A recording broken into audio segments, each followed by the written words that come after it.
What's up, fellow scrubs? It is I, the OGGM, your humble guide to all the tabletop role-playing game news, weather, and general internet nonsense. It is 9 o'clock in the morning of the second day of November 2022. It is a cold 55 degrees and cloudy here at Site B. We even had rain last night, and all the cats are curled up looking very, very like, it's winter.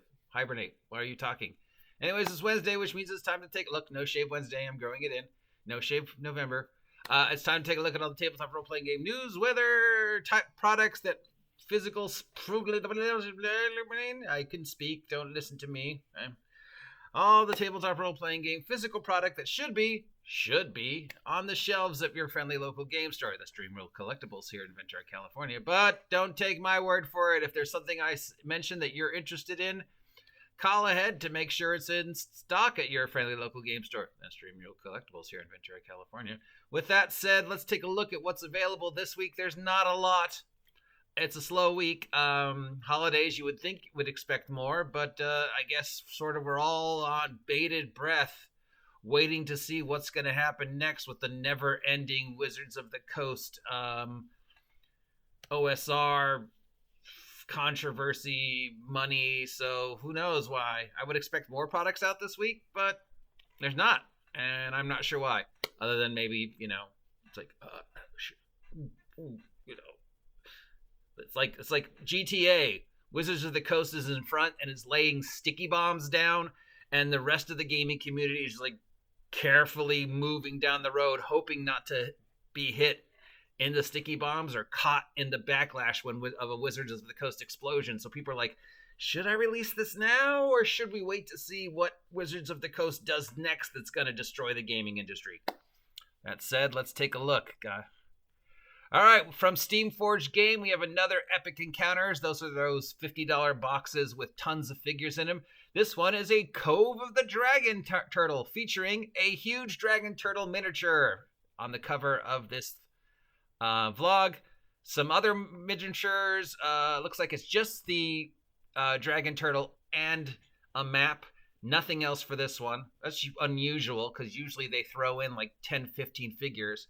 So it's $50 just for the dragon turtle, which is huge, 110 millimeter base. I don't know how big that is in real life. Maybe this big, probably. Double-sided game map, adventure book with the stats for the dragon turtle. $50 for one fig. I mean, it's kind of big, but still, that doesn't seem worth it for something. I mean, how often are you going to use a dragon turtle? I like the other ones. I like the ones like the Cave of the Kobold or the Spider, where you get one big one and like 10 little ones for $50. That's a good deal. $50 for one dragon turtle, unpainted. Yeah, I don't know. From Dead Box Games, we have Bleak Sprout for Dungeons & Dragons 5th edition. This is an adventure dealing with necrotic fungus and plagues and stuff like that. A lot of necrotic fungus-themed adventures coming out lately. $24 for this D&D 5th adventure softcover. From Gelatinous Cubism Press, we have Through the Valley of the Manticore. This is a Dungeons & Dragons 5th edition softcore adventure for $15. Player characters will go through some caves and caverns and stuff like that and have to deal with, strangely enough, a minotaur, and a manticore, and some other cavey monsters. From Exalted Funeral, we have Dot Dungeon for $40. Dot Dungeon is a comic book / 8-bit role-playing game based upon 8-bit Japanese role-playing games like Zelda and stuff like that. So it's got a very 8-bit feel to it. We've got pre-game lobby issue number 1, pre-game lobby issue number 2, and pre-game lobby issue number 3. These are zines for Dot Dungeon for $15 each. These include extensions and expansions and new ideas for the Dot Dungeon role-playing game. So if you're looking for a 8-bit RPG themed role-playing fantasy game based upon, things like Zelda or,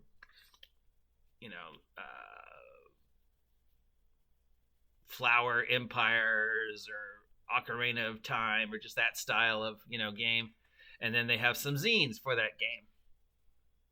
From Goodman Games for DCC Dungeon Crawl Classic, we have Hunt for the Hauling God. This is a $10 adventure for low-level characters dealing with relics of the old world and strange howling gods. And of course, it's DCC, which means there's also some gonzo sci-tech in there and some other stuff, including what looks like a robot on the cover or a spaceship. Dungeon Crawl Classic does love their crashed spaceships.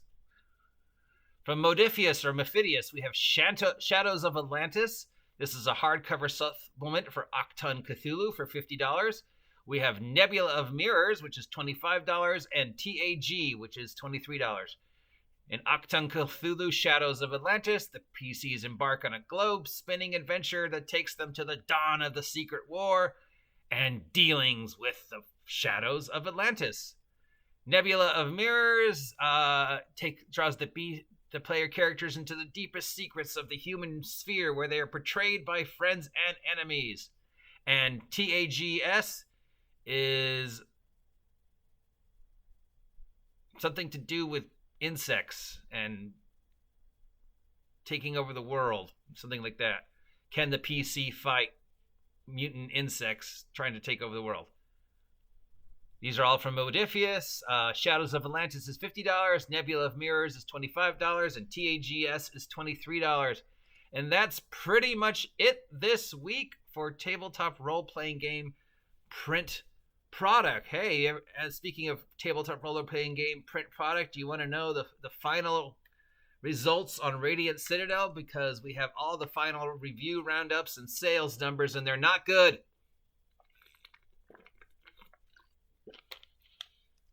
And again, Wizards of the Coast, Radiant Citadel wrote itself. Literally wrote itself, and no, just blah. But the sales speak for themselves, so yeah, $60 million loss. Anyways, that's it for all the Tabletop Role-Playing Game physical product that should be on the shelves of your friendly local game store. But before you run over to your friendly local game store, that's Dreamworld Collectibles here in Ventura, California, why don't you call ahead and make sure they have it in stock, or they can order it for you. And when you do, let them know the OGGM sent you there. It won't get you anything, but at least you're supporting me. And speaking of supporting me, if you haven't subscribed yet, please subscribe, link down below. And if you're feeling generous with the holidays coming up, don't forget that I've got a ton of merch available, both on Teespring and exclusively on Big Geek Emporium, if that's your thing. Till next time, stay warm because it's cold today, and I will talk to you later. Giant dragon turtle for $50.